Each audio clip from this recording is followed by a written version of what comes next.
ये दस्तक रेडियो है। नमस्कार, आप सुन रहे हैं दस्तक टाइम्स का 5 मिनट का न्यूज बुलेटिन दस्तक अब तक। मैं हूं कपिल, सुबह 11 बजे की बड़ी खबरों के साथ। फर्जी दस्तावेज बनाकर बांग्लादेशियों को दिल्ली में बसाने वाले गिरोह का खुलासा, 12 गिरफ्तार।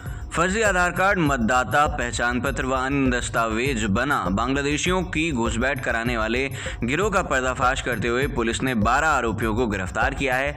बांग्लादेशी नागरिकों को यह गिरोह भारत में बसाने का ठेका लेता था। गिरफ्तार आरोपियों में 5 बांग्लादेशी और 7 स्थानीय हैं। मामले की जांच के लिए पुलिस की एक टीम बांग्लादेश गई है।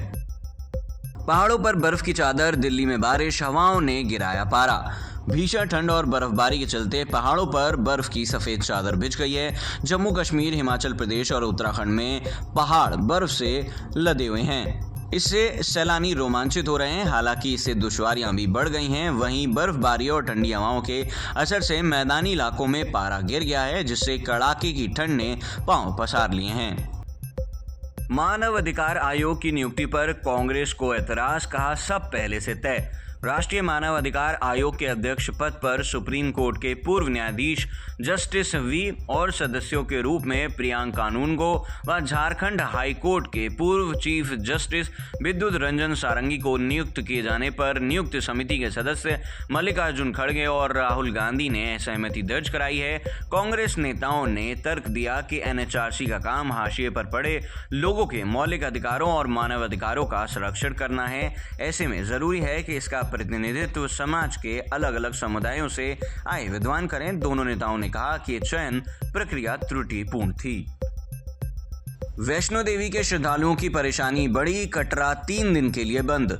श्री माता वैष्णो देवी यात्रा मार्ग पर ताराकोट से सांझी छत तक रोपवे परियोजना का विरोध कर रही संघर्ष समिति और जिला प्रशासन में वार्ता विफल हो गई है। इसके बाद संघर्ष समिति ने बुधवार से 72 घंटे के लिए कटरा बंद का ऐलान किया है। इससे श्रद्धालुओं को परेशानियों का सामना करना पड़ सकता है। इस दौरान यात्रा मार्ग पर पिट्ठू, पालकी और पौनी वाले नहीं चलेंगे। यात्रा मार्ग की दुकानें बंद रहेंगी। कटरा में व्यापारिक प्रतिष्ठान बंद रहेंगे। वाहन नहीं चलेंगे। हालांकि बाहर से आने वाले वाहनों को रोका नहीं जाएगा। यौन उत्पीड़न, तेजाब हमले की पीड़िताओं का मुफ्त इलाज न करना अपराध, high court. Delhi high court ने अहम फैसले में कहा कि सरकारी या निजी अस्पताल यौन अपराध, तेजाब हमले या इस तरह के अन्य अपराधों की पीड़िताओं का इलाज करने से इनकार नहीं कर सकते। ऐसी पीड़िताओं को मुफ्त इलाज मुहैया नहीं कराना अपराध है। सभी अस्पताल ऐसी पीड़िताओं का मुफ्त इलाज करें, अन्यथा आपराधिक कार्रवाई का सामना करने के लिए तैयार रहें। अटल जी की आज 100वीं जयंती, पीएम मोदी रखेंगे केन बेतवा की आधारशिला। पूर्व प्रधानमंत्री अटल बिहारी वाजपेयी की 100वीं जयंती के मौके पर प्रधानमंत्री नरेंद्र मोदी बुधवार को मध्य प्रदेश में केन बेतवा नदी जोड़ो राष्ट्रीय परियोजना की आधारशिला रखेंगे। इससे मध्य प्रदेश और उत्तर प्रदेश के लाखों किसानों को सिंचाई की सुविधा मिलेगी। कई जिलों को साफ पेयजल भी उपलब्ध कराया जा सकेगा। 350 फीट गहरी खाई में गिरा सेना का वाहन, 5 जवान बलिदान।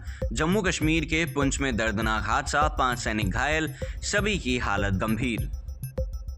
23 फरवरी को दुबई में भिड़ेंगे भारत और पाकिस्तान। भारत फाइनल में पहुंचा तो मुकाबला दुबई में, नहीं तो लाहौर में होगा। वीके सिंह मिजोरम व पूर्व गृह सचिव भल्ला मणिपुर के राज्यपाल बने। केंद्र सरकार ने मंगलवार को 2 राज्यों में नए राज्यपाल नियुक्त किए, जबकि 3 राज्यपाल बदल दिए हैं।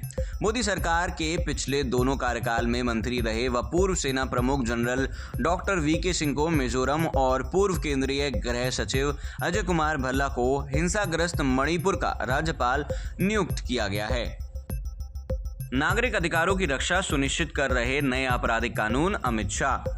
केंद्रीय गृह मंत्री नई दिल्ली में आयोजित बैठक में 3 नए आपराधिक कानूनों के उत्तराखंड में क्रियान्वयन की समीक्षा कर रहे थे।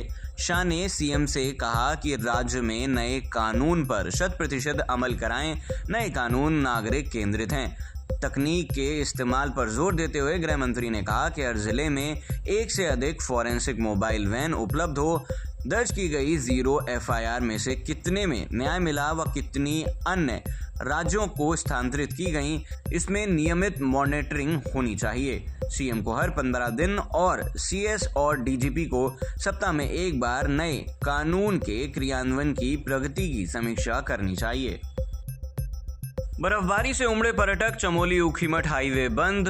प्रदेश भर में पाला गिरने और शीतलहर से बढ़ी ठंड। प्रदेश भर में आज और कल पाला गिरने और शीतलहर चलने से तापमान में गिरावट दर्ज की जाएगी। इसके चलते ठंड और बढ़ेगी। मौसम विज्ञान केंद्र की ओर से 25 और 26 दिसंबर को पाला गिरने का येलो अलर्ट जारी किया गया है।